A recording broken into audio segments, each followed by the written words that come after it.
have been wrong, or at least not 100% correct, and it's time I can clean about it. I have made several videos on this channel how the Portuguese speak.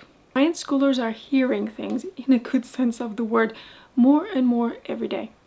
But what I've been saying about the Queen, the King of Portuguese, Cinderella Portuguese even, is not entirely true. Today I will explain where I was wrong because, believe it or not, that will help you better understand Portuguese no matter where you live in Portugal. Olá, eu sou Catarina, slightly obsessed about languages in a healthy way, of course. And at the Language Unschool, I help you find your voice in European Portuguese. So how have I been wrong then? Where I come from is part of the explanation. So it's important to first tell you that I'm from Cascais and that other than a few holiday trips when I was little to the north of Portugal and a couple more as an adult, I don't know the north that well.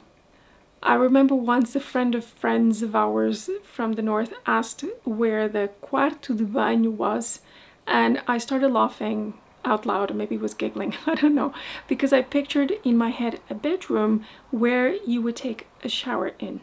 I was 5, okay? So we say casa de banho where I'm from, hence the mix-up. Now, naturally, I have heard the Porto accent specifically more often because of TV growing up, and so that is slightly more familiar. Still, I have been hearing more Portuguese accents lately, and I did notice something I was trying to ignore.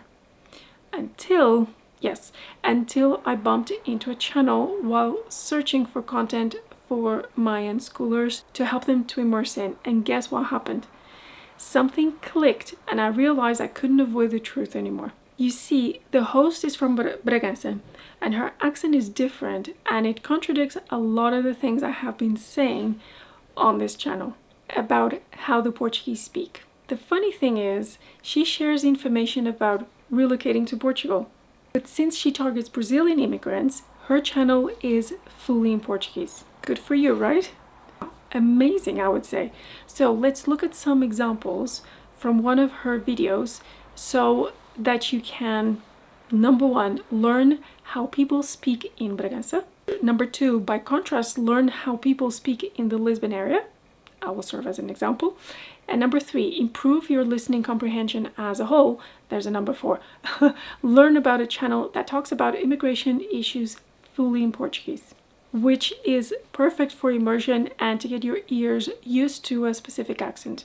Now, she even has an ebook that you can download. It's not free, but it's cheap if you need or want more reading practice. So what do I always say about the letter S? It's one letter that changes according to who it's sitting next to. I myself don't act the same if I'm at work or I'm at home with my family. So why would letters be any different? The S will sound like a S if at the start of a word, like sisu. This means wisdom tooth. Oh, but there was another S in the middle of the word. Did you notice how different it sounded? I'll say it again. Sisu. So the S changes to a Z if in between vowels, even if they're not in the same word. Here, however, she says os imigrantes instead of os imigrantes. Diversos artigos instead of diversos artigos. But what if I add an S to that word to make it plural? Sisus. Now we have a S, then a Z, and finally a sh sound. And it's still the letter S. Or so it seems. Again, os sisus. By the way, I go into more details on how we speak in my free Listen to Portuguese Masterclass. There's a link to it below. Are you up for another change with the letter S? Let's add a word starting with a vowel. So, os sisos amarelos. Os sisos amarelos. Now we have a sh, a s, which actually gets camouflaged in the sh sound, a z, and a sh. So, mainly, it's this S in between the vowels I was not 100% right about. So, have you noticed how the Portuguese around you pronounce the S in between vowels? Let me know in the comments. And was I wrong about anything else? When I listened more carefully, I realized I was not entirely wrong, and that she does the same things to the language when speaking as I do. Namely, she marries vowels. Atender becomes atender. She also adds a child in between a marriage. se ele becomes se ele. And I know understanding naturally spoken Portuguese can stop you from communicating with the people you want. So the best thing you can do now is watch my Listen to Portuguese Masterclass. The link is in the description, unless